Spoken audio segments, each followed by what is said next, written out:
So first day of Gray Zone Warfare, and it went pretty well.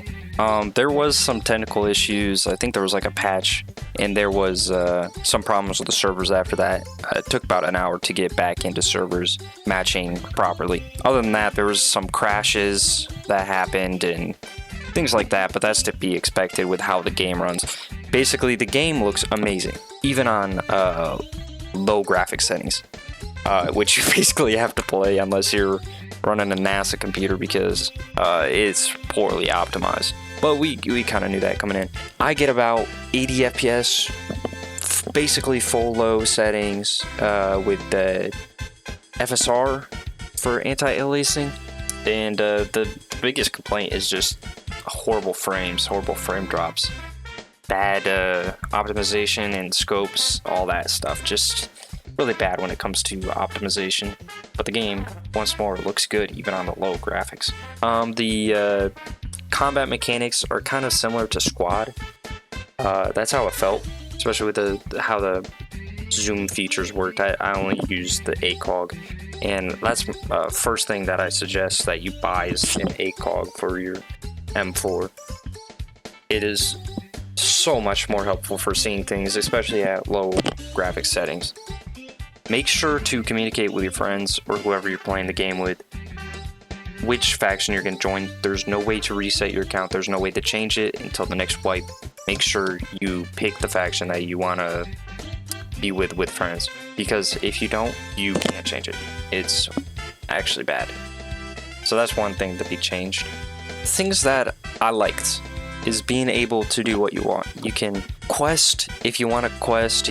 You can go on the PvP server or PvE server, and you can leave the server if you're in your base, and you can take all your gear to the PvE or PvP server, which is really nice. I think that's a good feature for people who want to stay casual or who want to be more competitive, play on the PvP server. And no real PvP action has happened on the PvP servers that I've seen, for myself at least. One problem with combat is kind of hard to tell when you're getting shot at. There's no bullet whiz or crack. You're just like, oh shoot, I was damaged. I don't know, I feel like it'd be more immersive if there was some of that stuff, and it would be kind of a cue that, oh shoot, I'm getting shot at, instead of just, oh, I'm damaged now. And you could tell when you got damaged. There also is problems with the movement. Like when you sidestep when you're sprinting, it just cancels the sprint, and some other stuff like that. That movement feels a little clunky. There's a few things in the shooting mechanics that make it feel a little jank, but I think most of the shooting problems have to do with frame drops from just zooming in.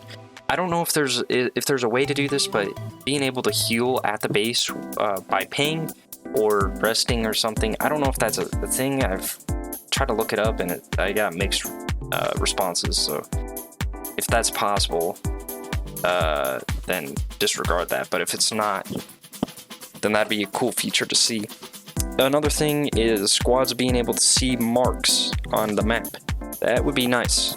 If all your squad mates could see your marks, also being able to do multiple marks. I was gonna say this one as a suggestion, but I think it's already a thing. Landing zones are pretty hard to find. Sometimes they're by quests, it seems like, but they actually give you some in the quest. A friend I was playing with, he had a quest in a pretty far location, but it gave him a landing zone with that quest. So that's cool to see that as you progress, you can get those landing zones. Obviously, once the map's figured out, you can just get a map and then just travel to it or whatever.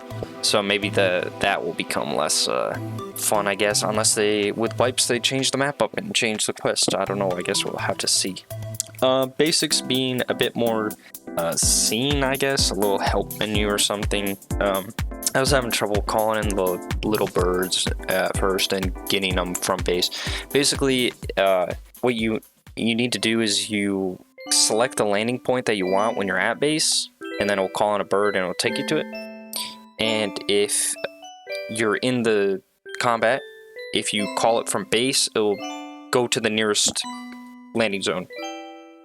And so that's kind of how that works. And there's just some other stuff that's a little not really intuitive that you kind of have to figure out on your own or watch a tutorial or something.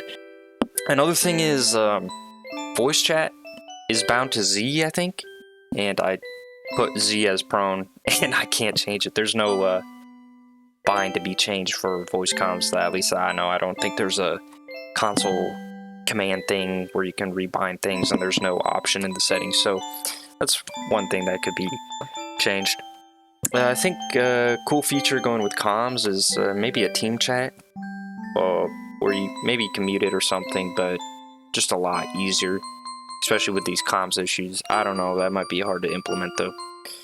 These were just some of the things that I picked up while playing the game, and some of the suggestions that I kind of thought of along the way, or kind of what I want to see in the game, or things that some people have been saying.